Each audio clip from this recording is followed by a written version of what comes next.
അങ്ങനെ ആരാധിക്കുന്നത് മൂലമാണ് ഇതാ ഞങ്ങൾ ഇപ്പോൾ അങ്ങേ ആരാധിക്കുന്നത്. അരുണിക്കായിൽ എഴുന്നള്ളിയിരിക്കുന്ന ഈശോയെ അങ്ങേ ഞങ്ങൾ ആരാധിക്കുന്നു.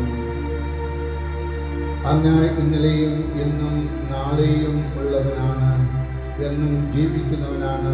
ഈശോയെ അങ്ങ് ആൽഫയും ഒമേഗയുമാണ്, എന്നും ആയിരിക്കുന്നവൻ.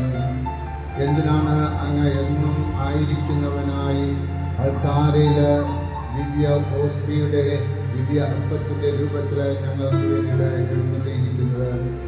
ഞങ്ങളെ ഓരോരുത്തരെയും സ്വർഗത്തിലേക്ക് കൊണ്ടുപോകാനായിട്ട് ഈശോയെ അതിന് ഞങ്ങൾ നന്ദി പറയുകയാണ്, അങ്ങയെ സ്തുതിക്കുകയാണ്. അങ്ങ് ഈ പ്രപഞ്ചത്തെ മുഴുവനും പരിപാലിച്ച് എല്ലാ ചരാചരങ്ങളെയും നവീകരിച്ച് ഞങ്ങളെല്ലാവരെയും സ്വർഗത്തിലേക്ക് കൊണ്ടുപോകാനായിട്ട് ആഗ്രഹിക്കുന്നു. അതിന് ഞങ്ങൾ നന്ദി നിറഞ്ഞ ഹൃദയത്തോടുകൂടെ ഇവിടെ